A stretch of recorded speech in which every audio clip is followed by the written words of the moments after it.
We've had 5 public meetings going over the report and bringing it to the condition it is in today. In addition, we sent out 45 days ago a detailed mailer describing what we're doing and letting the public know how they can participate.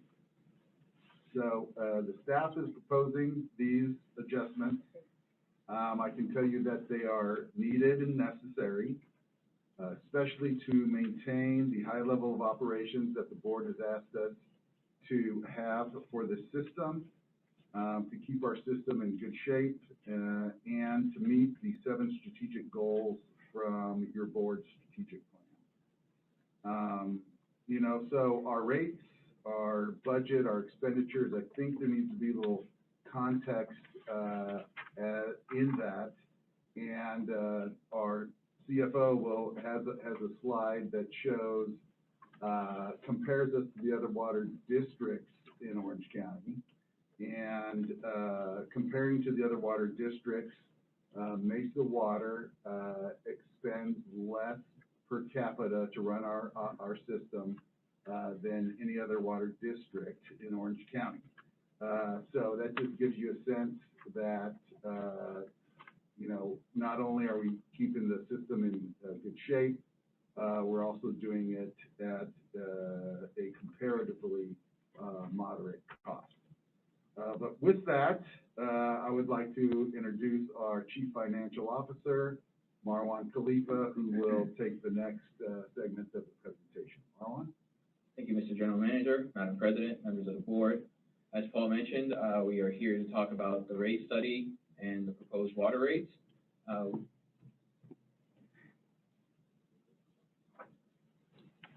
We have with us our consultant from Raftelis, Steve Gagnon, and on the Zoom, Teresa Juritich. Together, they have nearly 50 years of experience.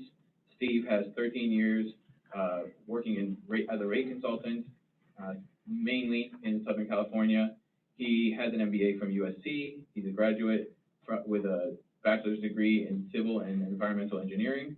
He's a registered professional engineer, the chair of the California-Nevada AWWA Financial Management Committee, and is registered as a municipal advisor with the Municipal Securities Rulemaking Board.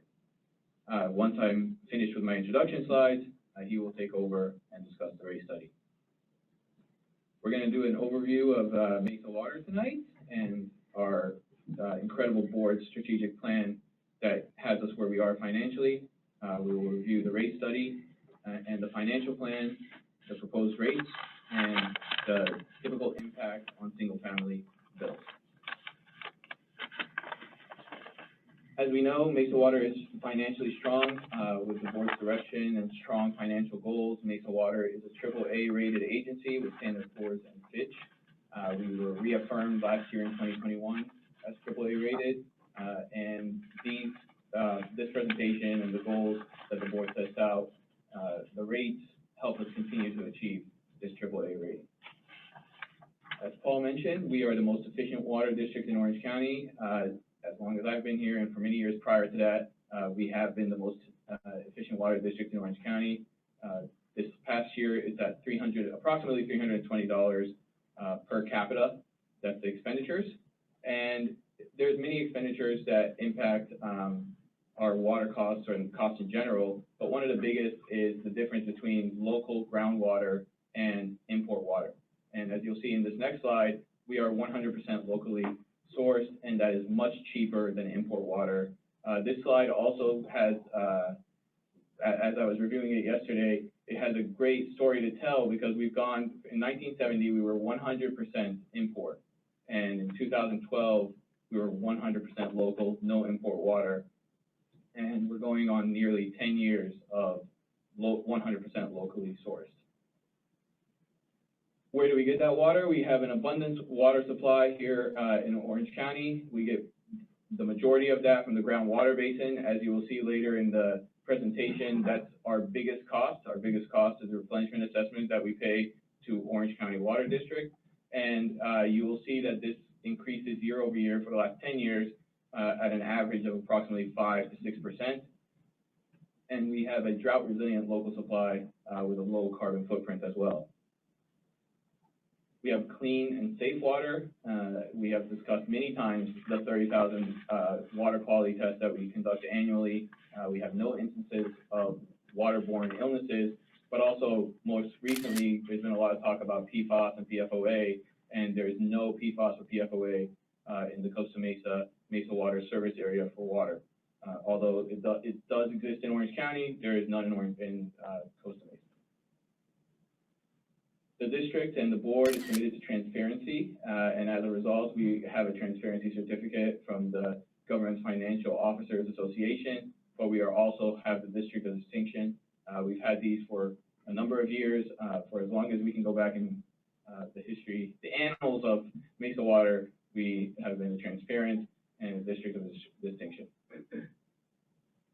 One of the biggest projects that we have and the board has directed us to do is the Capital Improvement Program Renewal Project.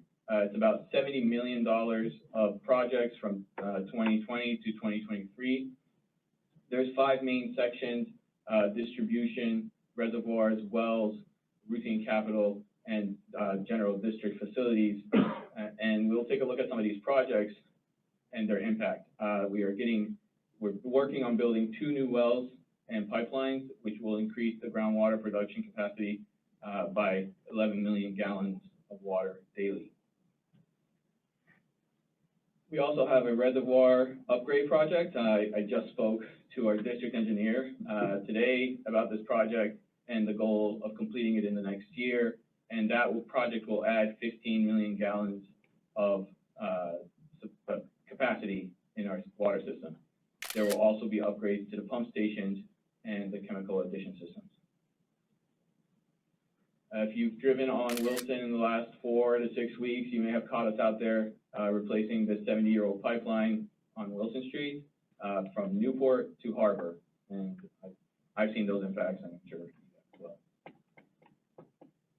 And now, and then the rate study is governed or overseen by Proposition 218, which, as Paul mentioned, guarantees that Mesa Water can only charge customers for the cost of providing water. So as we look at the proposed rates and the presentation that follows, it's good to keep in mind that those are the revenues that we're proposing are only to cover the cost of providing water to the service area. We provided rate schedules in the Prop 218 notice that we sent out back in November, and these rates that we propose cover the costs of the agency. They fairly allocate costs across all classes of customers, and they protect customers from rate volatility. I've seen, since I've been in the water industry, rate increases anywhere from 10 to 20%, and these rates that we propose ensure our rate adjustments are gradual over time and not one large increase in 1 year. The board commissioned Raftellus to conduct a rate study, and that's what started this process back in June of last year. The board approved it in June. We had 2 meetings in October to review rate options and authorize the public hearing. In November, we looked at the draft rate study, which is now published on the website along with the Secretary's report. And we're here today at the January 12th public hearing, and that's 5 meetings that we've had over the last 6 months to go over rates and rate options, and that led us to today.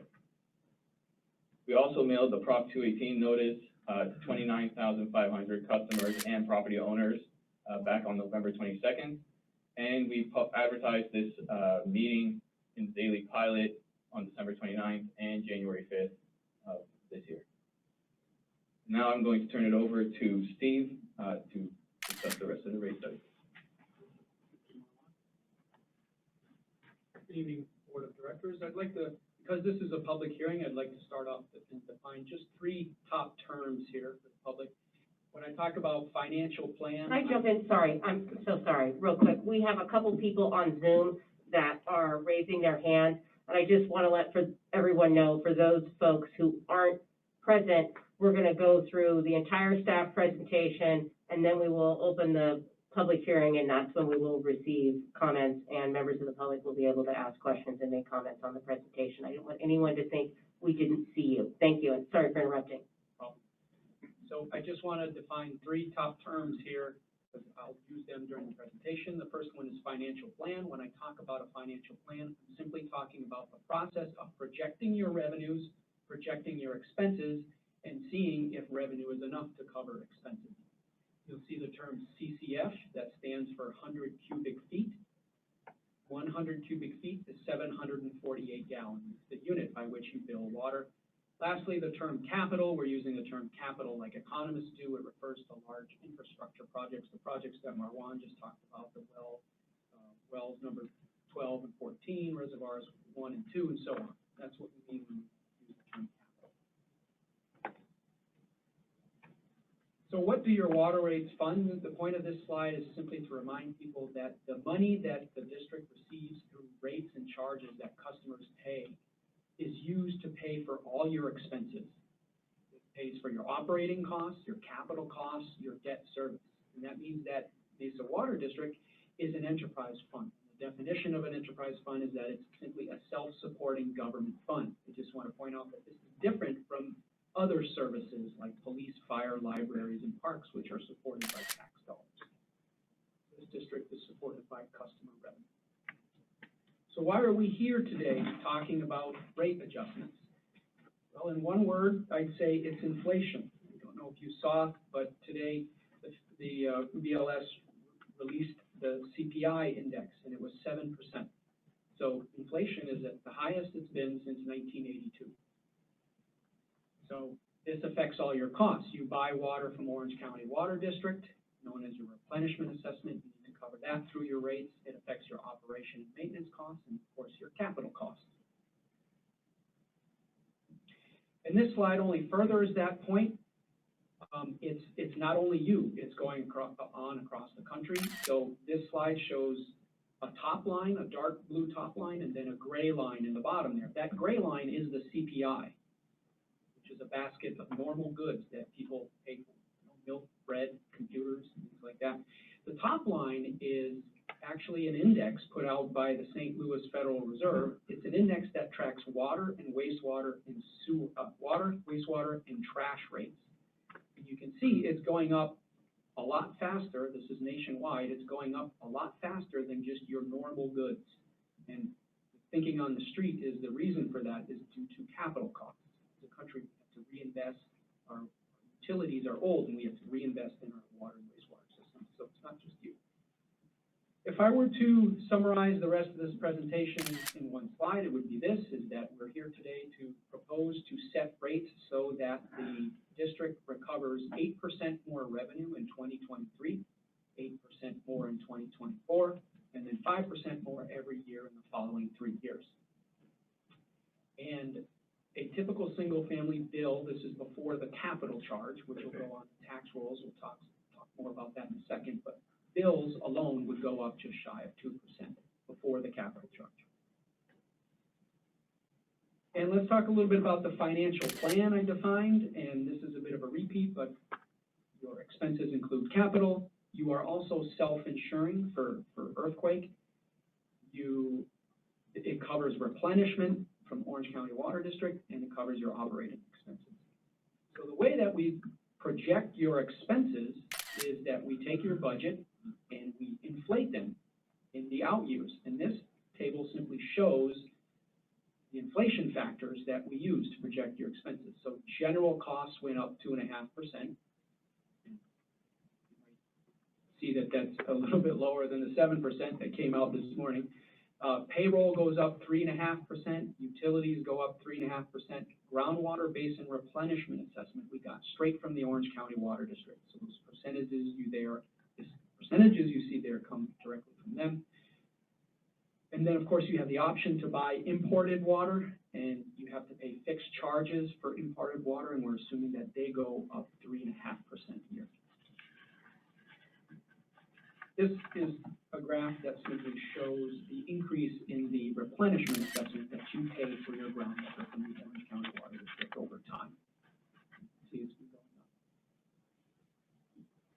And then this graphically shows your proposed financial plan. So in the graph, you have these stacked colored bars, and the green line is the proposed revenue from this rate study process. So as you can see, I'm looking at the first few years on the left there. You can see that your stacked bars are slightly higher than your projected revenue. So that means you'll be using your reserves a little bit. Now, this is a strategic decision by staff to minimize customer bill impacts. And this is with the 8% total revenue increase in 23 and so on. So let's talk about rate design and what has changed since the last rate study.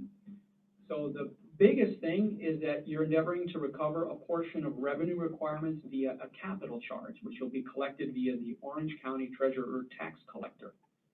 And some pros in Mesa Water's eyes is that this provides a stable revenue stream for capital. And it's stable because it doesn't fluctuate with weather or pandemics or droughts or what have you. You're also trying to insure for earthquake.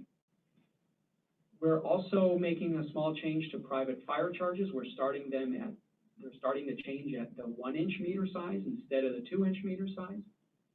We're increasing the amount of revenue recovered through fixed charges a little bit. And lastly, we're instituting a billing cost component that is recovered per bill. And so this is why you'll see in the future slides, you'll see that some of your customers are charged monthly, and most of your customers are charged bi-monthly. So you can't just take the bi-monthly bill and divide it in half because of this billing cost component, because that's a cost that's incurred with each bill. And we got some guidance from the committee while we were doing this rate study. The first one was to target about 24% of revenue collected through this new capital charge by fiscal year 2027, and to keep the bill, the single-family water bill before the capital charge, to under 2%. Let's take a look at the rates. This slide derives your fixed charge, known as your basic charge. And you'll see at the top of this slide, there are three, we call them cost components. You can think of them as cost buckets. There's a billing cost bucket, a meter capacity cost bucket, and a public fire cost bucket. You add those three, so you add the 16, the 35 cents, and the $13, and that adds to the $29.55. You can do that for each meter size. So we're adding this billing cost component, and this is in a few slides, you'll see that with the capital charge, a single-family bill is going up a bit more in the first year. It's going up 13% instead of 8%. One of the major reasons for that is because we're implementing this billing charge, which we didn't have in the last study. And it's a charge that recovers the following costs. It recovers customer service costs, meter reading costs, and billing costs. All of those costs are being recovered through this $16 charge. And then, so we just derived, I'm looking in at the third column in here, we just derived that column of numbers. And then this slide simply takes that charge and projects it for the next 5 years. So that $29.55, it goes up 8% in 24. Then after that, it goes up 5% each year for the rest of the 3 years, 25, 26, and 27. Okay. And then this is the same charge, but like I said, some of your customers are billed monthly, so it's the same charge, it's just on a monthly basis. Okay. And then now let's talk about the annual capital charge. And this slide shows your annual capital charge. It is yearly. And so it is rather large for some of the larger meters, but I just want to remind you that this is a yearly charge, not a monthly charge. And then lastly, we have your consumption rate, which is in dollars per 100 cubic feet. You can see for the first three classes, potable water, which is essentially all your customers except for construction and fire line water. You can see in the out years, all the rates in dollars per CCF are the same. And then lastly, we have your recycled water customers there. And recycled water uniform rate is based on your costs to get water from Orange County Water District.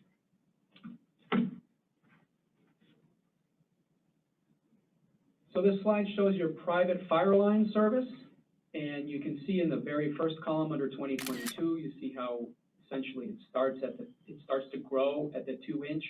Since now, single-family homes are sometimes required to have fire protection. We're starting that charge at the 1-inch charge, at the 1-inch size, if you will. So that's why it starts at 17 and then goes up. And then the rest of the slide projects the charge for the next 5 years.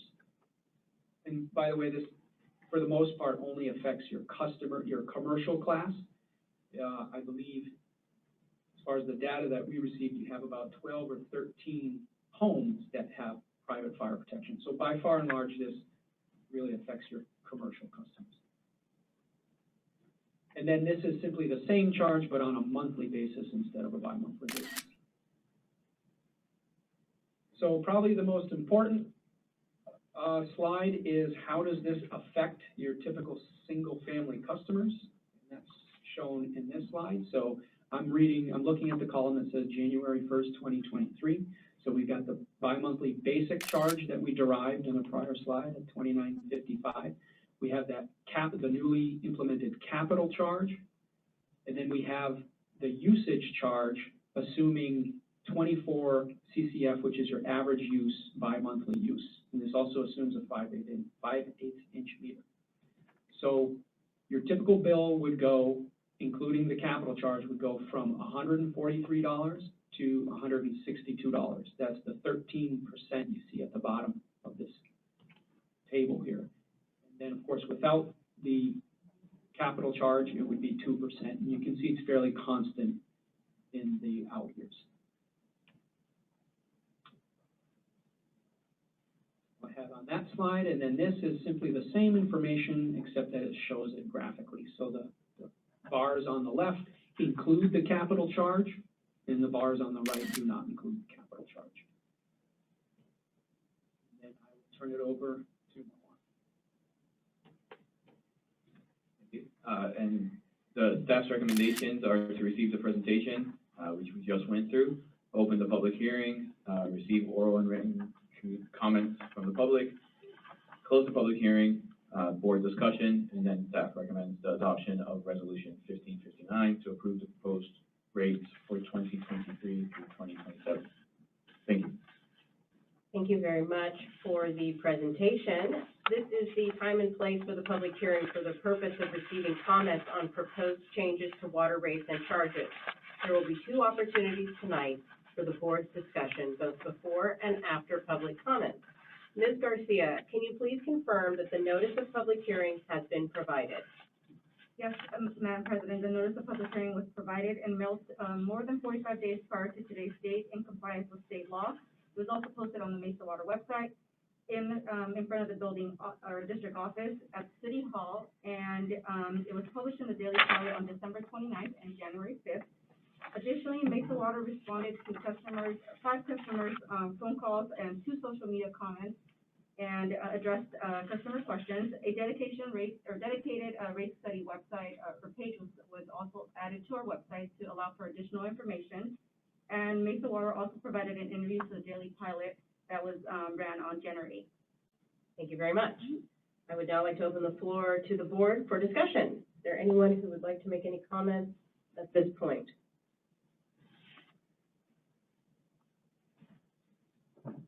Director Bitzler. Right now, I think maybe I'll defer until we hear from the public. Great. But thank you for the presentation. Director Atkinson. Yeah, I would like to say the same. The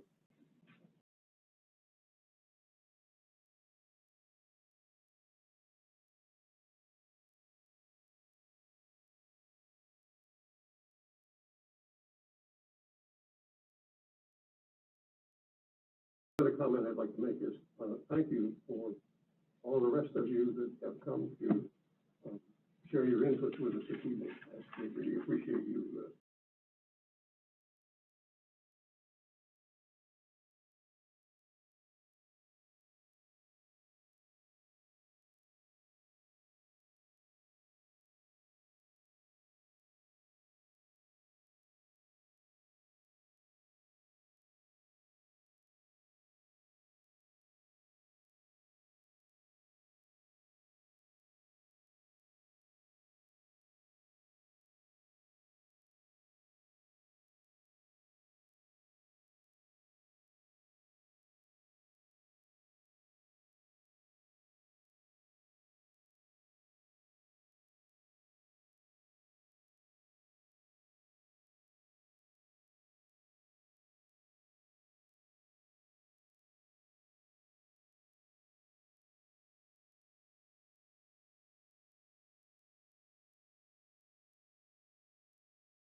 scale is a pretty complicated topic. There's a lot of variables that go into the financial plan, and what we've tried to do is simplify this in an effort to be transparent to the public. Would you agree with me on that statement?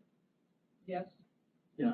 So in slide 23, we're really trying to boil down all of the moving parts to a couple of numbers here. And so, one of the callers, and with respect to him, this is a confusing subject, and for a person on the outside who doesn't deal with this on a daily basis, it's a pretty enormous volume of material that comes to the conclusions drawn on page 23, right?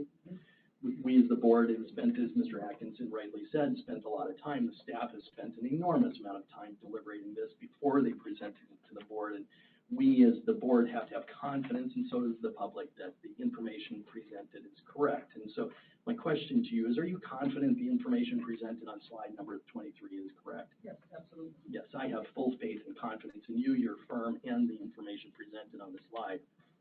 So I don't think that the reports themselves are riddled or full of mistakes. I think that they are correct, and I know the general manager is highly qualified to evaluate them. I myself would consider myself a financial expert and would have the necessary academic background and professional work experience to evaluate them too, and I have 100% confidence that they are in fact correct.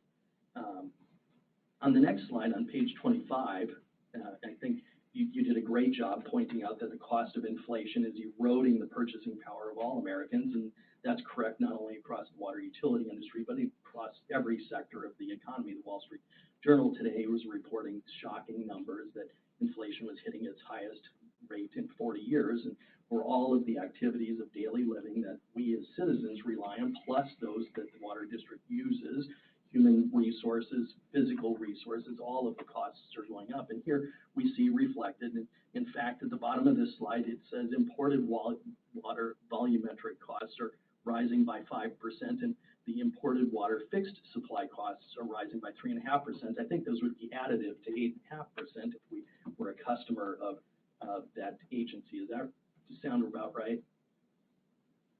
Well, the 5% would be applied to your volumetric purchases, but you don't have any because you don't buy Right. imported water. And the Exactly. 3.5% would be applied to your fixed charges. And so it would be. But in if between we those were two. if we were a customer, if we were buying imported water, our costs would be going up 8.5%. It would be an average of those two. An average. Of how much your total costs are for volume and how much it is for your fixed charges. Exactly. In between. It'd be melded. Yes, Right. Right. Fair enough, fair enough. The math's a little tricky, but fair enough. Yep, it's an average of those two. And then we also see the Orange County Water District, where I served for 8.5 years. For 8 years, we see their water costs, and we do take water from them. Their costs are rising, and they're passing those through to us at 6.5% increase. And so that is one of our biggest expenditures, is buying water from the Orange County Water District. And so our rates are going up 6.5% from the Orange County Water District, and we as a government agency are simply passing that cost back through to the customers that use the water utility here at Mesa. Is that right? Yes. So on a local level, we can see, not just a national level, the gentleman on the phone respectfully said, I'm not sure why our local rates have to reflect the national, but here we see the local rates going up, and is reflected almost on par with what's going on in the nation. So I think that those are important things to state. So somebody else brought up the concept of a tax. In this case, we are simply, or let me put it this way to the general manager. Is this capital charge a tax? It is not, and that is the subject of our second public hearing. Perfect. So it's not a tax, but I think it's important that we all use, don't mix metaphors, and we use the words have meaning, and I think it's important that we not mix those messages. It was reported in the newspaper that it was a tax. It's not a tax. Is this a new charge, Mr. General Manager, or is this simply a different means of collecting an old charge, or the same charge we've always collected? It's the latter. So yes, we're not, this isn't a new charge, this isn't a tax. It's simply a portion of the revenue that the district previously collected on a monthly basis is now going to move to the treasurer tax collector's office, and she's going to collect a small increment of the revenue associated with the property owners who have the meters on their property. So that cost is going not from the renter, but to the landowner. So the only thing that's changing here is the mechanism of collection, right? Correct. Yeah, great. So one of the kind ladies here in the audience stood at the podium, and she installed water conserving things in her yard, which I did too. The messaging, I just want to say this on the record because I think it's important. That doesn't really come from us. The state of California, Sacramento, dictates how much water conservation we as utilities had to encourage in our community, and so that messaging came down from the state, and you were rewarded by the Municipal Water District of Orange County through a rebate program they have. But in fact, water conservation does not cause water rates to go down. In fact, water conservation causes rates to go up because the fixed cost of running the utility doesn't change no matter how much water we put through the water pipe. So that is an unfortunate consequence. The rates are, so yes, perhaps you could have used less water and had a reduction in your bill, but not necessarily lowering the rate. That's the subject matter here tonight. So those are my comments for now, and I just thought it was important to correct some of the facts. Thank you very much. Director Bachmiller? Thank you, Madam President. It's often been stated that inflation has been about 7%. It's a scary number, the highest since 1982. That's actually an understatement. We go back to the Clinton administration. During that time, Social Security was looking to go bankrupt. And to reduce the parent rate of inflation, which is how the government adjusts the amount paid to the Social Security annuitants, the method of calculating the rate of inflation that's officially published was changed by a coalition between the then Republican-controlled Congress and President Clinton to understate the rate of inflation by actually incorporating something called substitution. So that if the price of round steak went up by 10%, but the price of hamburger went up by only 3%, the calculator types would incorporate the idea that the consumer might substitute hamburger for round steak. And thus, their apparent inflation would be less. They wouldn't be getting the same product, but they wouldn't be spending more money. This has been going on since the Clinton administration. And if you want to see a scary curve, to quote one of our fellow board members, look at a place called shadowstats.com. They track the actual basket of goods that the federal government had been measuring inflation with from 1913 until the mid-1990s. And you'll see that inflation has been running at about 7% for the last many years and is dramatically more than 7% today on the things that we all actually pay for. Things like, as Director Fisler pointed out, bacon and gasoline and other things are much higher than that official 7% cost increase. So I think actually that we're proposing a relatively moderate increase here, considering the actual cost of goods and services that are happening to us, both the ones that we buy and the ones that the water district buys. This capital concept and the asset replacement modeling was something that we began discussing right around the turn of the 21st century, and it bore fruit to asset replacement modeling and has continued to bear fruit in the idea of a long-term capital replacement plan. And I believe that the capital charge that we're looking to impose, whatever the method of collection, is fair and reasonable. The method of collection is just a different method of collection. It's not that method that makes the difference. It's whether or not the amount is fair and reasonable. And I believe based on our costs, based on what we plan to do in the future, and how we've been moving along, I think we're doing a great job with that. I have a question for our general manager. You can refer to our finance officer if necessary, of course. And that is, what is the cost of the project to replace the approximately 1 mile of pipe on Wilson? Is that Marlon? Bill?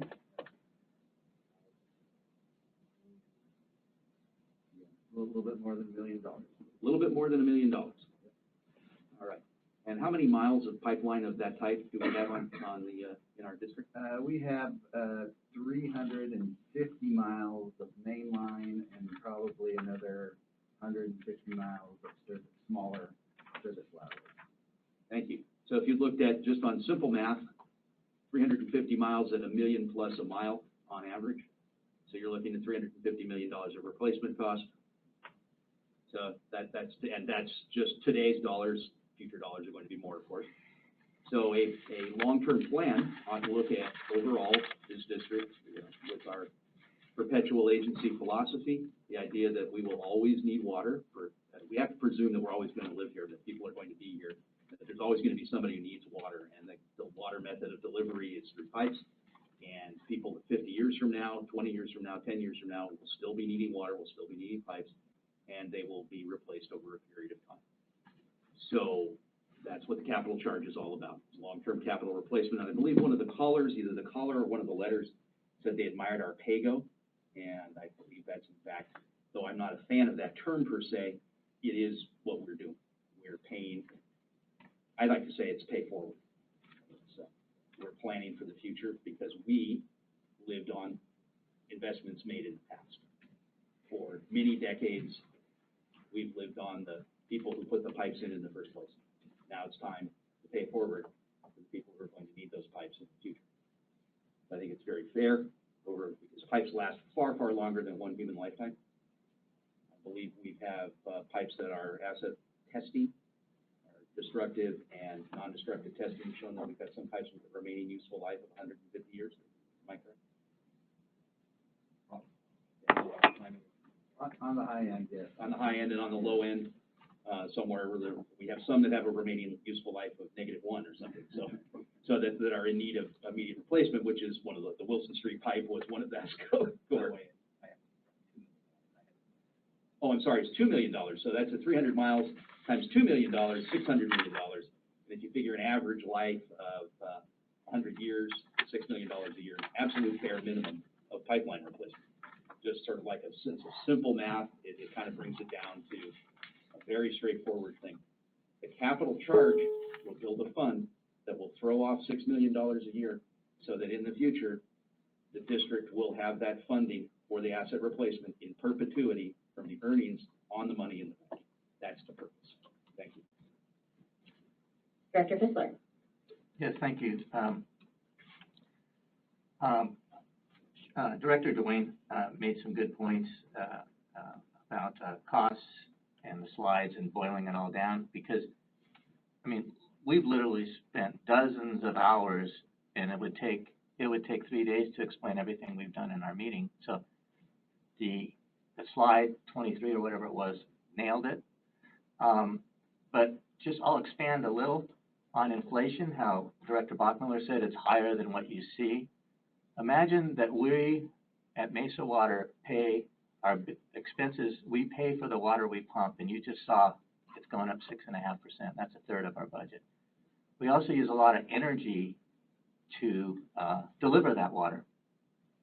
And I think we've all seen how large energy bills have been recently.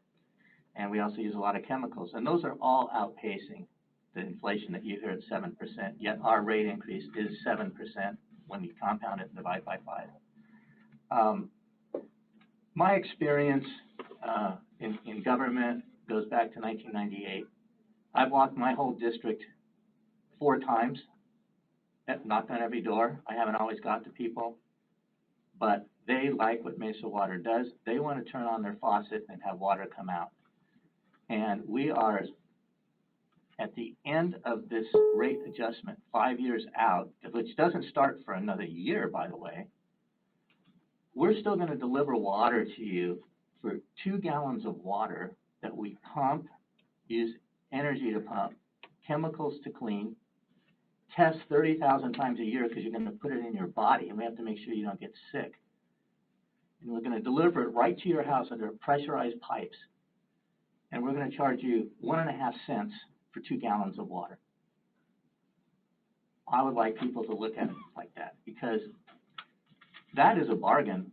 It's the health of our community. It's the economic growth of our community. It's just like when city council people run. You know what I want from city council people? I want the potholes filled. I want the streets to be safe. I want the budget to be balanced, not be $400 million in unfunded pension liabilities and be in the worst city, 34th out of all, in these unfunded liabilities. And I'm not going to let that happen at this district. That's why we have no unfunded ones. But anyway, potholes filled, streets safe, water comes out. That's what we're all looking for. And we're delivering 2 gallons for 1.5 cents. And I would just like people to keep that in perspective. I know I looked at some letters. Someone said we've taken out, well, the Daily Pilot said a resident was quoted that we took out a bank loan to fund capital improvements. And then he also wrote a letter saying we could have got a better interest rate if we hadn't gone that way. We did not take out any bank loan. We got the lowest interest rate possible, part of it luck, most of it foresight, but the timing came out. So we hit the exact day when we went to market for debt issuance to get the lowest rate. The next day it was up, and it's always been up since then. So we hit a home run on that. And the reason we finance capital improvements is generational fairness. At my age, I don't want to pay tomorrow the next 80 years worth of pipes. So you finance this stuff. So generations coming down also pick up a piece of it that are going to get the use of it. I know Fred said we're on the backs of the previous generation that put in these pipes that we now have to replace. And a future generation is also gonna have to replace pipes, but the more we can have generational fairness, the better, as far as I'm concerned. So thank you very much. Thank you, Director Fissler. Director Bachmiller. Thank you, Madam President. So in the presentation, and I think there's a chart here that talks about the components of the bill. And if we can find that in the slide, it's the monthly chart. I wanted to speak up in favor of something that kind of goes unnoticed. It's a quiet thing. So some of you may have heard the horrific news out of the city of New York where 19 people died in a fire. The one thing they didn't say was that the firefighters couldn't put water on the fire. They had a reliable water system. The firefighters came and hooked up to a hydrant and were able to put water on the fire. And a lot of other people didn't die in the building because they were able to contain the fire. Why were they able to contain the fire? Because they had a fire hydrant. Something that isn't particularly well known to the public, the fire hydrants don't belong to the city of Costa Mesa. The fire hydrants belong to Mesa Water District. The city of Costa Mesa does absolutely nothing to maintain the fire hydrants of the city of this district. In fact, we do. How do we do that? By rates, fees, and charges. So on slide 32, you'll see a public fire charge. That is proportionate load to pay for the fire protection benefit that every public member, every house, every business, every single thing in our system has that. Our fire system is outstanding. In my division down the street here, there was a storage yard that had all a bunch of cars and who knows what, and there was a fire there, and it was a fire storm because of the amount of combustible material stored there. It became a 5-alarm fire. We had fire from Costa Mesa, Newport Beach, Huntington Beach, Fountain Valley, and Santa Ana, I believe, also responded to that fire. The one thing they didn't lack was water. They had all the water they needed. And why was that? The foresight of this district to put in properly sized pipes, appropriately sized pumps, automatic fire pressure response, and to supply that fire water in the event. Now, no one wants a fire, but we have fires every year, many of them. And one thing we can say, there's never been a lack of water pressure here or a lack of maintained and operated fire hydrants. All that is a very small charge that you pay. Thank you very much. Thank you, sir. Anyone else? Anyone else? That means I get to go. It's really refreshing to see people here. And I know one caller made a comment about transparency. For almost 2 years, this board met via Zoom, like everybody else. We were all at home. We weren't back here. Our staff quickly pivoted and worked remotely. And in 2 years, one an election year, where directors had challengers to their seats, not a single person logged on to one of our meetings. So it's wonderful to see people at our meetings. We have recently, this year, come back to in-person meetings. And again, it's great to see people here. And while I have you as my captive audience, so to speak, I want to talk a little bit about, and I'm sad the lady who was talking about the lawn that she ripped out, that wasn't Mesa Water who had her go through those hoops, it was another water agency. But all that being said, we have a one-size-fits-all water solution in the state of California that gets forced down the throats of the ratepayers at Mesa Water from Sacramento. Orange County and San Diego, for that matter, are very unique. Orange County has invested billions of all of our dollars in the groundwater replenishment system. Every glass of water, every lawn that doesn't get watered, every glass that doesn't get consumed, there is no one in the state who gets more water because we use less in Orange County. More than 90% of what comes out of our tap gets recycled and put back into the groundwater basin. So while I have you, my plea to you and anyone in the water industry who's ever run into me in a conference knows I'm going to die on this hill. We need the policymakers and the legislators in Sacramento to understand calling for water rationing, water cutbacks, reduction in use by 20% in Orange County does nothing for anybody else in the rest of the state. And we need our voice to be loud, frequent, and heard.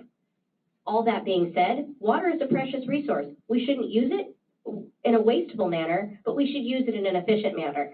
So Anybody here, marisd@Mesa Water, please email me. I'll tell you who to call, who to write.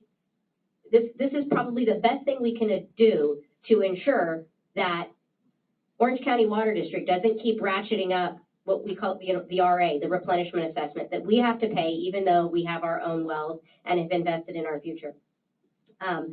My colleagues have covered everything else, so thank you for that. I get to cross off all my notes, but I want to ask everybody else up here if there are any more comments or questions of staff at this time. All right, I think I have to put my glasses back on. So if there are no further board comments, I will declare the public hearing closed and entertain a motion for the adoption of resolution number 1559. I'll move approval of resolution 1559 as reported in the staff report. We have a motion by Vice President Dwayne and a second by Director Atkinson. Are there any further comments or clarifications? Director Bachmiller? No? No? Madam Secretary, please call the roll. Director Atkinson, Aye. Director Bachmiller, Aye. Director Fissler, Yes? Vice President Dwayne, Aye. President DePasquale. Aye. Motion carries. Thank you. This takes us to item number 5, public hearing regarding proposed collection of a capital charge by the Office of the Orange County Treasurer Tax Collector. Mr. General Manager. Thank you very much. Whoops. Thank you very much, Madam President. This is our second public hearing today, and this one is regarding adopting a capital charge collected as a property fee. The reason we are doing this is stems from the discussions that we've had and the appropriateness of who should be paying for capital charges for long-term capital investments. And it's really the property owner, it's the value of the property rises tremendously because it is connected to the water system. And of course, the value of the property is more valuable because of the fire protection that also provides. So staff is proposing this because we feel that it's very reasonable for the property owner who does get the benefits of the property service and the fire protection in the value of their property to invest and make sure that the long-term capital upgrade, maintenance, the ability of that system to function and function well is maintained. And then that it is appropriate for who is ever using the water pay for the water commodity, for that actual amount of water. So whether that's the owner or a tenant, they would pay for the use of the water. So, trying to get it into a nutshell, that is a lot of the philosophy that has gone into this. The secondary reason is to maintain a stable revenue. And the property owners paying and making sure that the capital costs are covered is a stable way of collecting it on a property fee, as opposed to on the water, the volumetric use, which can go up and down depending upon weather, depending upon water use efficiency, depending upon mandatory cutbacks. In a recent drought, the state, mandated that Mesa Water sell 20% less water, so that means we got 20% less revenue, which is fine on the volumetric side because we're not producing that water, but the need to maintain and keep the capital going is constant, and so that is not reliable. So anyway, just kind of a quick summary, and a lot of that we went over during the meetings that we had. I'd like to turn the rest of the presentation over to our Chief Financial Officer, Marlon. Thank you, Mr. General Manager. I'm going to try to get through this presentation without repeating every single thing that Paul just said again. But I'm I want to start with, the idea of the capital charge. The capital charge, Give me 1 second. I'm gonna wait for this. Yeah, give me 1 second.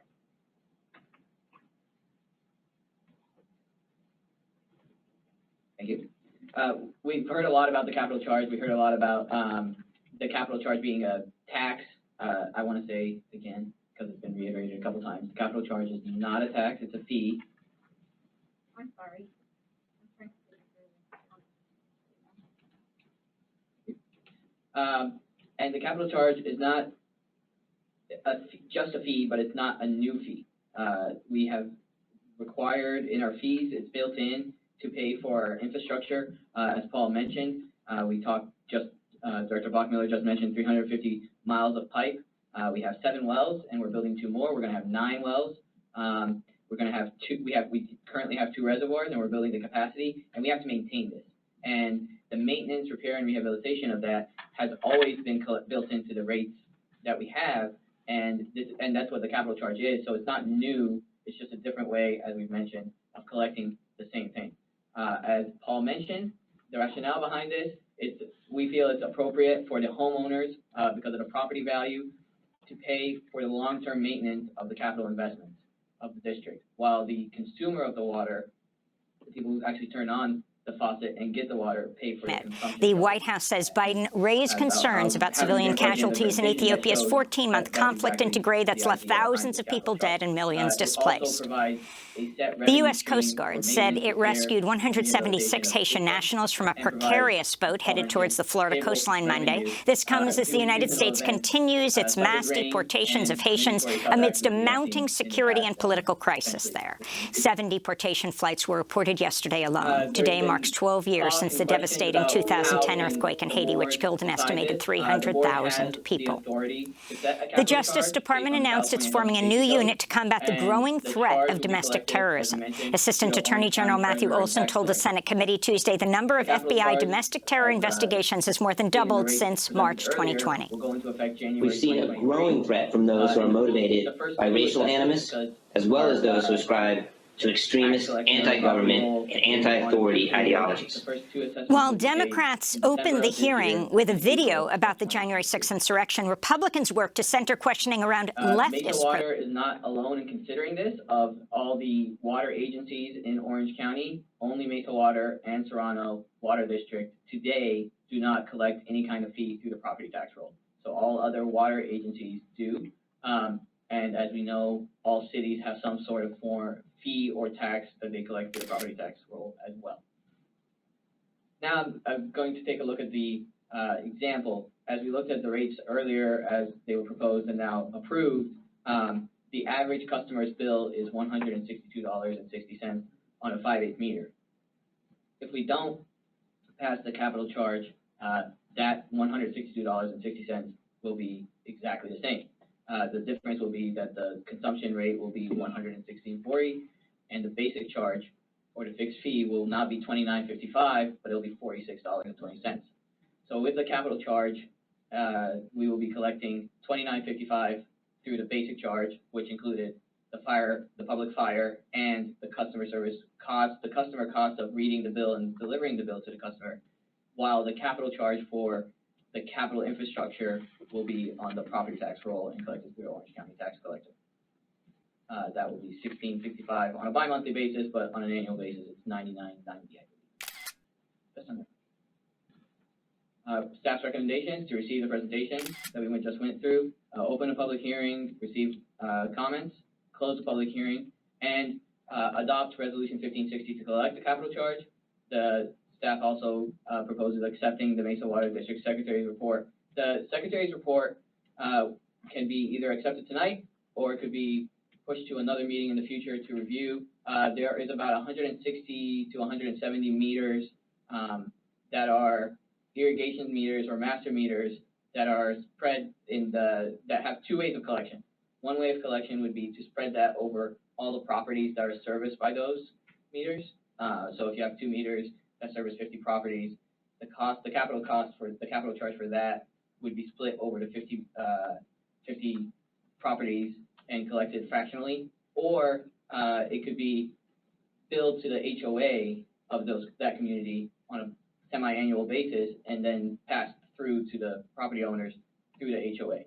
So staff recommends that we adopt resolution number 1560 for the capital charge and bring the district secretary's report back to a future meeting where the board can discuss that more fully. Although we've had 5 meetings, we haven't gone through that in detail, and it would be a good idea for those 160 meters to bring that back to a future meeting and discuss it. With that, I'll turn it back over to the board. Thank you very, very much. This is the time and place for the public hearing for the purpose of receiving comments on proposed collection of a capital charge. There will be 2 opportunities tonight for the board's discussion, both before and after public comments. Ms. Garcia, can you please confirm that the notice of public hearing has been provided? The notice of public hearing was mailed to the customers more than 45 days prior to today's date and in compliance with state law. It was also posted on Mesa Water's website and at the district office, as well as the Costa Mesa City Hall. There were notices published in the Daily Pilot on December 29th and January 5th. Mesa Water additionally responded to 3 calls from customers and 3 social media comments related to this specific issue, and those comments were addressed. And as we said before, we have a dedicated page on the website that provides additional information for the public to review. Thank you very much. I'd now like to open the floor to the board for discussion. Is there any board member wishing to make a comment at this time? Director Fissler, then Director Boswell, please. Go ahead, sir. Thank you very much. Normally, I would defer to public comments. However, I might be able to make something clear before they make the comments. I'm looking at my property tax bill. And, you know, you can see for the 5/8 cents meter, we're proposing $99 a year the first year. Just keep that in mind. Going to $275, 5 and 5 years. So $275 is the high 5 years after, starting in 2023. So I'm looking at my property tax bill, and I see something called trash disposal fee. It doesn't say who it's from, but it does have the name, the phone number of the Costa Mesa Sanitary District. And that's $257.40 billed on my property tax. They don't send me a bill. Then sanitary assessment of $92.38 with the same phone number, so Costa Mesa Sanitary. So they're at about $350 a year. We're proposing $99 first year on the 5/8, and then we're going to $275. They're already way over that. And then I see that the Orange County Sanitation District charges us $343. And then there's smaller ones. And then we also have Coastline Community College at $160 a year, Newport Mesa Unified at $90 a year. So this is not new. And as you saw on the slide, only Mesa Water and Serrano Water District don't get anything off a property tax bill assessment. So it's very common. I just want to make that clear that this water fee is not something unique to us. We're actually maybe late to the game. But, and I also want to just say this has been a very transparent process, all the meetings and all the notices and publishing in the paper. But there's been concern that we did this during COVID, that we did this during Christmas. However, this agency has to keep moving on. What we have coming up now is a budget. We have to have a new budget July 1st. And we need to adopt that budget in June at the latest. And if we put this off for 6 months, how do you do a budget if you don't know what your revenues are going to be? So this is the timing issue. We want to know what the revenues are so we can prepare a budget by May. And so all that we have to take all these numbers and spread them to the departments and get their input, what they need. So that is the timing here that you're seeing. When we do a 5-year adjustment period, like we do in Sanitary District does in Costa Mesa, we still notify you each year of those 5 years. This doesn't disappear after this meeting. Every year, if we decide to take the permitted 5% or less, we can take up to or less. But we send you a notice either way. So it continues to remain transparent, and people will be notified every year going on forward on this. That's all I have for right now. Thank you. Director Boswell. Thank you, Madam President. I have a question. How many meters do we have in Mesa Water? Yeah, approximately 25,000. approximately 25,000 meters. And of those, how was the secretary's report created? That we have that in our packets. Our consultant, SEI Consulting, has pulled all the parcel numbers, and then determined their meter size on each of those parcels and assigned the charge, based on the meter, the rates that were proposed, in the prior presentation.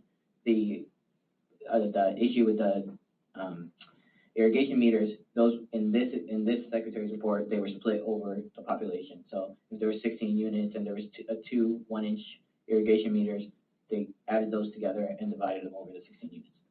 And during our 4 previous meetings to discuss the subject, did we discuss that method of allocation of the charges? No, we did not. Thank you. Those are all my questions. Great. Seeing no other directors at this time that wish to make comments, I will open the public hearing for comments. First, we will invite members of the public wishing to comment on this matter to do so. Second, we will ask the district secretary to report any written comments or protests received prior to tonight's hearing. Please note that protests against the proposed collection of a capital charge must be submitted in writing to be counted as a formal protest. Public comments will be taken in this order: in-person attendees, then virtual Zoom and teleconference participants. We'll now open the public hearing, and I would just remind everybody that we are taking public comment on the capital charge at this time. Madam Secretary. Madam President, we have one member of the public, President Mr. Crosscycle, would like to speak on this topic. Thank you.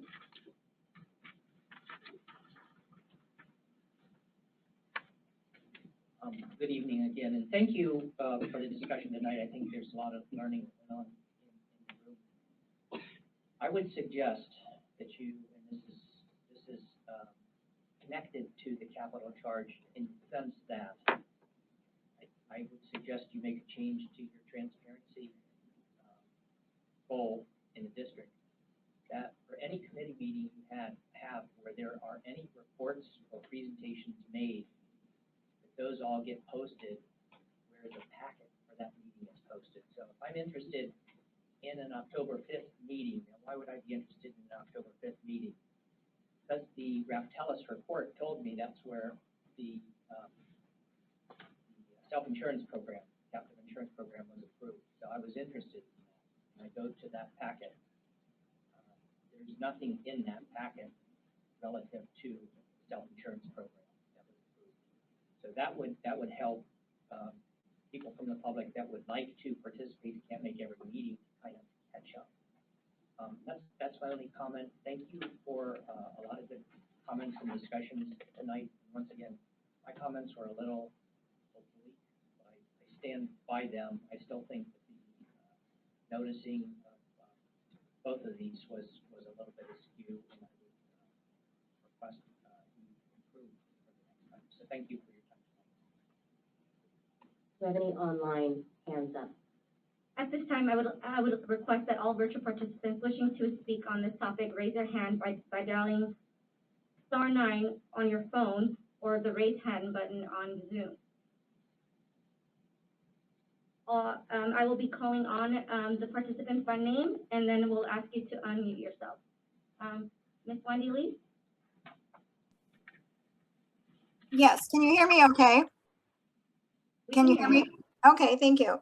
Well, I appreciate all the information that we've learned this evening. I think the problem stems from 2 items on the mailer. I think it would have been fair for you to have, with all the money you spend in public relations, for true transparency, to basically say that the law does give you the right, because of the water and sanitary district, you do not have to go before the voters and ask for approval, as we did in 2000 when we had Measure A that approved through Newport Mesa a bond that for just bricks and mortar for our schools. I think that in Costa Mesa, yes, we do pay our sanitary bill annually on our tax roll, our tax bill, and that's understood. We do not pay a monthly sanitary fee.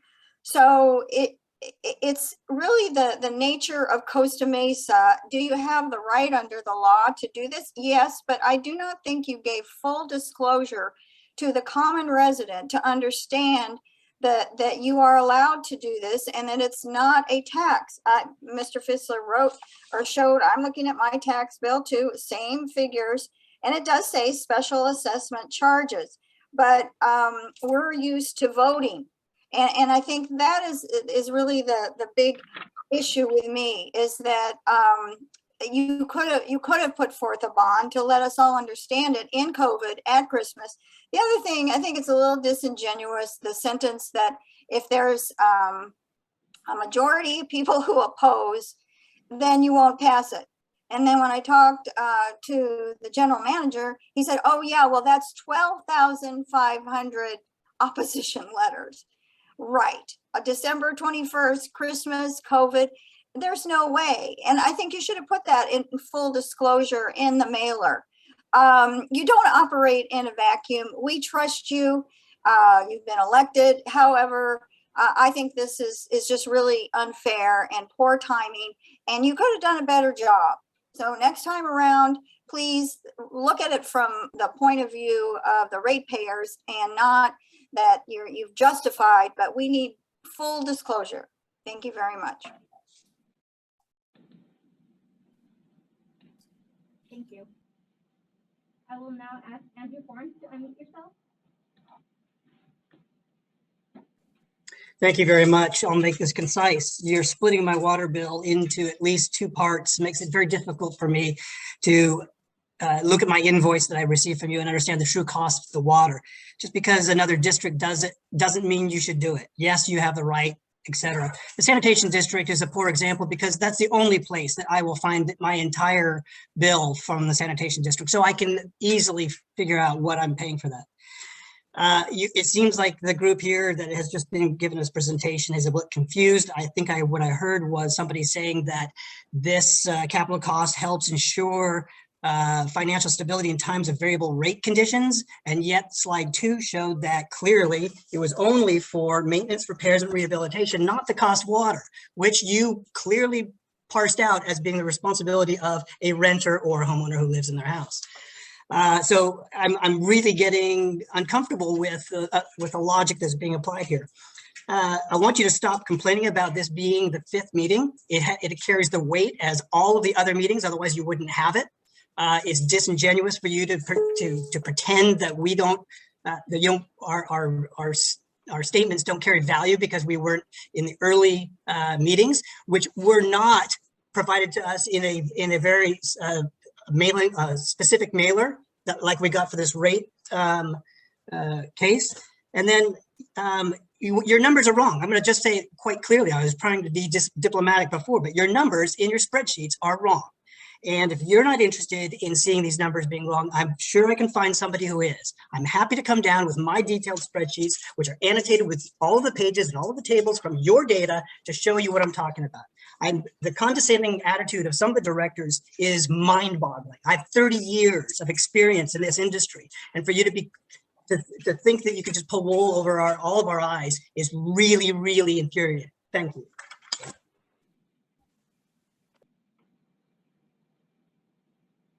This concludes our public comments virtually.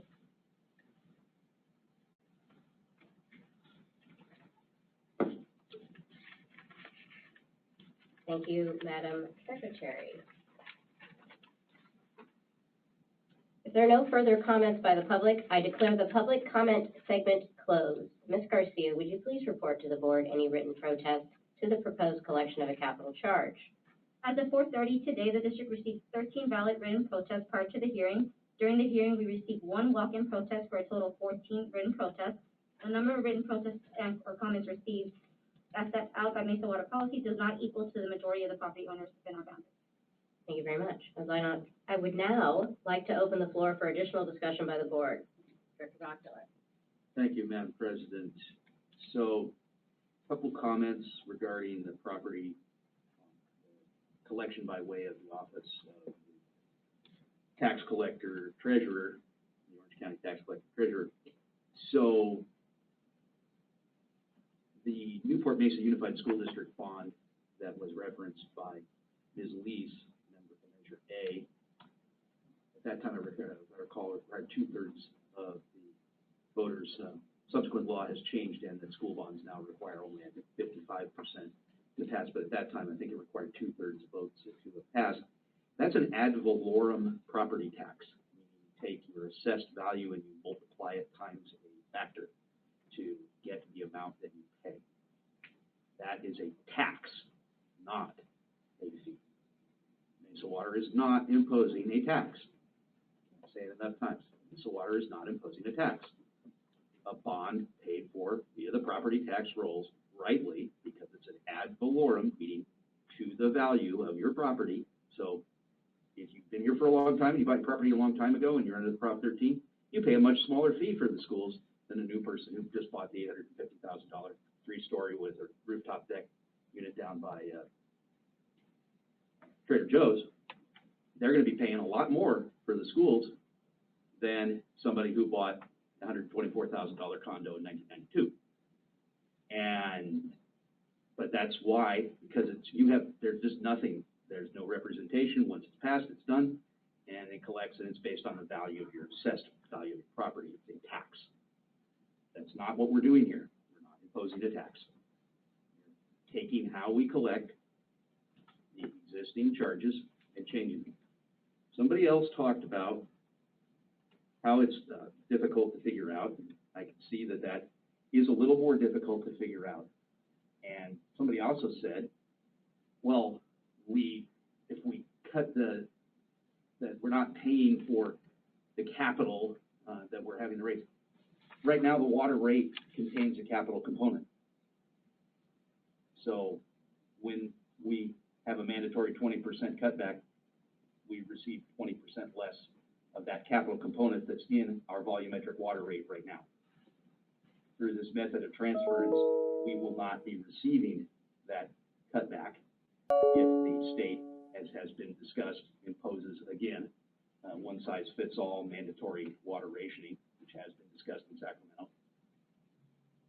Then we would have a reduction by transferring it to a capital charge that stabilizes that component of the rate.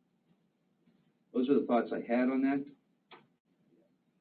I just saw that it was a little bit concerning to me that there were some questions about this. I wanted to try to answer them. Hope that helps people understand a little bit. Newport Mesa Unified School District, through their bonds, there's several of them, as I recall, in the property tax bill. Director Kistler happens to have his property tax bill in front of him, but it's some kind of an ad valorem tax. It's not a fee. Mesa Water is looking at imposing a fee, just like our neighbor to the east, Irvine Ranch Water District does, just like many of the other water agencies, all except the very tiny Serrano Water District. Thank you very much. Director Kistler. Thank you, Madam President. So, first of all, I'm available to Mr. Barnes or any resident if they want to meet one-on-one. I meet a lot. During the last 2 weeks, I've met with 5 people one-on-one, and I'm always available. And if you go to the website and look up the Board of Directors, there's a direct link to my email here at Mesa Water. Mr. Barnes, send it, and we'll get together, because I think there's a lot of confusion here listening to your comments. But I do get that you do say that you can look at the sanitary district of Costa Mesa and you see it's on your tax bill. Not a tax, it's a fee, trash disposal fee, and assessment for sanitary. It's interesting, they've bifurcated those 2 charges. They didn't just do one charge, and that's because maybe their trash disposal fee contract might go up at a different rate than their sanitary assessment for their infrastructure, which I'm assuming that's what that's covering. Mesa Water is doing the same thing. We're putting a capital charge here. But yes, you do have to add 2 numbers together to find out your total cost of water, because you're also going to get a water bill. And the reason we're different than the sanitary district in that aspect is because they do not deliver a product. So they don't need to send you a separate bill, monthly or every other month. But we're sending you the most important element to life other than air. And we're delivering a product, again, as I said, that we pump, clean, and deliver to your faucet at a ridiculously low rate when you look at it, and what you get for a penny from us. And that is a product we're delivering, and that's what's gonna be on this separate water bill, the commodity. Now, if you're a renter and don't own the property, your water bill is gonna go up 2%. However, I've read some of the letters that are protesting this from people that are landlords, and they say they're gonna pass the cost on, the capital charge onto their tenants. So it might not help them. It might, but it'll help a few of the renters. But even if it doesn't help any, I find it interesting that the landlords that don't want us to pass on our increased costs are telling us not to do it because they're gonna pass that increased cost onto their tenant, just like everyone down the line passes it. And again, we can't be the only entity in the state of California that just absorbs inflationary costs and doesn't do anything about it. And this average compounded, these rates, 88555 compounded, like I said, over those 5 years, it's a 35% increase. That's 7% per year. And again, inflation is higher than that. Thank you very much. Thank you. Are there any other directors with comments? All right. Seeing that there are no further board comments, I declare the public hearing closed, and I will entertain a motion for the adoption of resolution number 1560. Madam President, Director Bachmiller. I move that the board adopt resolution number 1560 for the collection of a capital charge, and to bring back the secretary's report for further discussion specifically regarding how homeowners associations, irrigation, and master meter capital charges will be collected, as this was not previously discussed with the board. Second. Motion by Bachmiller, second by Vice President Dwayne. Are there, Director Fissler? I have one more question Please. for staff. I know Ms. Leach said that we could have been more transparent on this, showing why we have authority to do what we're doing. Do we quote anywhere on this flyer our authority? Because I believe I see it in spots. And then the second question is, I know she laughed that we have to have so many thousands of people to protest before we won't pass this. Is that our rule, or is that some kind of rule that we'd have to follow? Or is it unique to us? Those are two questions. Right, yeah, so for your first question, I think we lead off with, pursuant to government code, whatever the government code is, we're going forward with it. So that is, statement right up front is to the government code that gives us the authority to, go forward, with this. So, yeah, that is covered, and not at the front, but in the notice, it does specifically say that as the law is written, that we need a majority of property owners to send in a letter to overturn an increase. So we got that from the law, and that's how we stated it in our notice. Correct, so we're just following law. Correct. Thank you. Thank you. Sorry to interrupt that, Nope. but it was two other questions I just saw in the code. No problem at all. Any other comments or questions from directors? Seeing none, Madam Secretary, call the roll. Director Atkinson? Aye. Director Bachmiller? Aye. Director Fissler? Yes. Vice President Dwayne? Aye. President DePasquale? Aye. Motion carries. Thank you very much. That takes us to the report of the General Manager. Thank you very much, Madam President. Just a few quick items. ISDOC, the Independent Special Districts of Orange County, is having their quarterly meeting on January 27th at 11:30. And every meeting, they have a highlighted agency, and Mesa Water is going to be the highlighted agency. And I will be giving an update on that. That's a virtual meeting. So just want to let the board know about that. We do not have a board workshop in January, and so we will be trying to book a date in February for the next board workshop. Just as you guys know, we have our crews are available 24/7. Over the holidays, we did have 2 pipeline breaks on Christmas Day. And so the same crew came out on Superior, and I forget which, it's always right on. Always. And it was in the Freedom Track was the second break, but they were out there. they showed up within about 20 minutes of it being reported, jumped on it, and fairly rapidly were able to make those 2 fixes. And I did talk to the production or the distribution duty officer who was on duty over New Year's, and as often is the case at 2:15 a.m. on New Year's, somebody found one of our fire hydrants, and so that happened, and we came out and in the middle of the night on New Year's fixed a fire hydrant. So thank you to those crews for doing that and their response times, and keeping the systems up and people with water so that they can cook Christmas dinner and whatnot. Also, Mesa Water, we were honored by the Association of California Water Agencies Joint Powers Insurance Authority. That is our insurance company with their President's Special Recognition Award. And this is for achieving a low ratio of paid claims and case reserves versus deposit premiums. So for that low ratio, we hit their special presidential 20% level, 20%, in the Aqua JPIA liability program. So we were just awarded that, so that means we're doing well in that program. Let's see. Oh, the state's campaign disclosure forms are due for everybody statewide on January 31st. That is for people who have open campaign activities. So just want to let everyone know that if you need the forms or anything, you can contact the district secretary, and those are my comments. Oh, outstanding. I almost said awesome. That's funny. Brain fog. Are there any comments or questions for the general manager? Seeing none, we will move to director reports. We'll start at my right. Director Atkinson. Thank you very much. I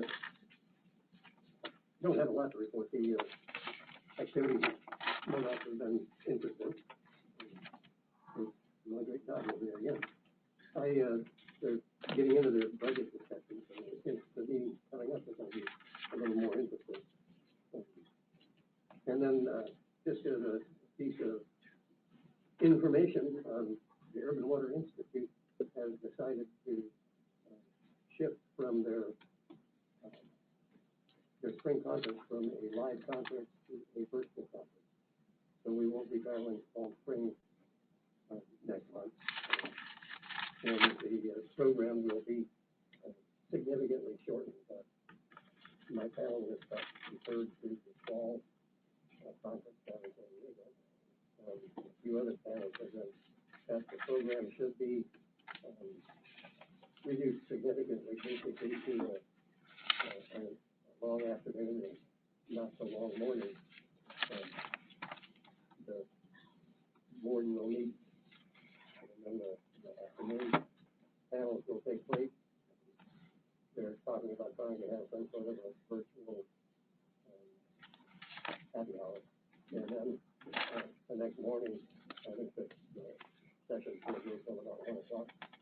So it's not 2 8-hour days and sitting in a virtual meeting.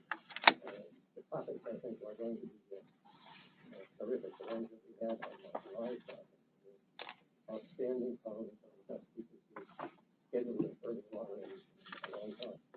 So I think that would be worth looking at for if we're not having to travel and reduce the expense, and know that they're talking about our sponsorship funds potentially offering us 2-for-1, basically.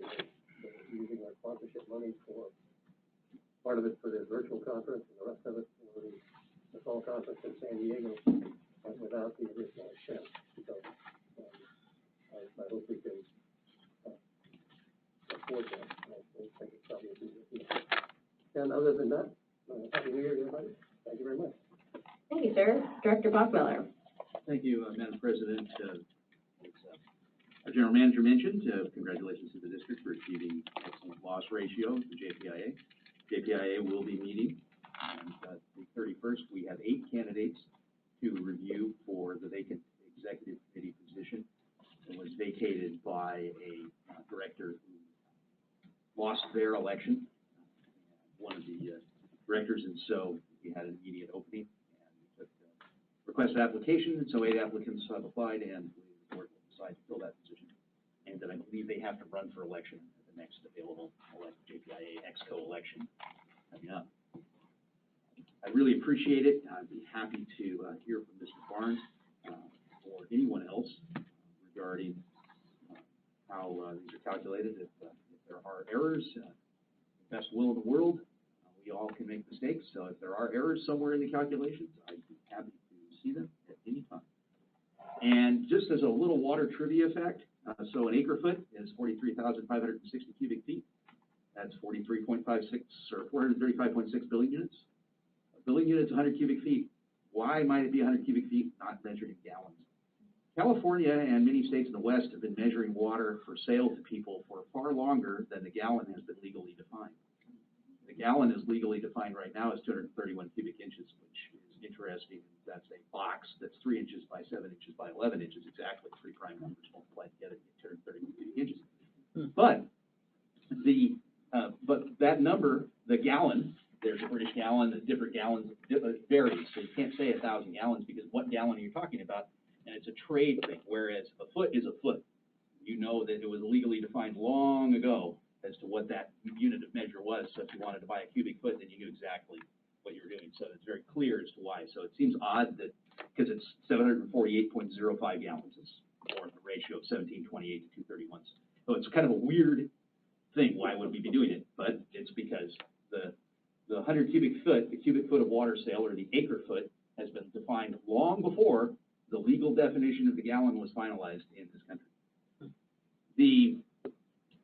And that 100 cubic foot breaks down like this. So for your less than $5, you get 23 trash cans, 2 5-gallon jugs, 2 1-gallon bottles, 1 teacup, 1 tablespoon, and 1 teaspoon of water for less than 5 gallons. So if you wind up 23 trash cans, exactly, for less than $5. And you wind up 23 trash cans, that's a lot of trash cans. And and it's interesting because I occasionally see people getting their rain barrel. So you get your rain barrel, and you fill it up, and you fill up one of those. You know, that's a 30-gallon trash can roughly. It's just not that much water. 10 cents maybe. Yeah, it's maybe 10 cents worth of water.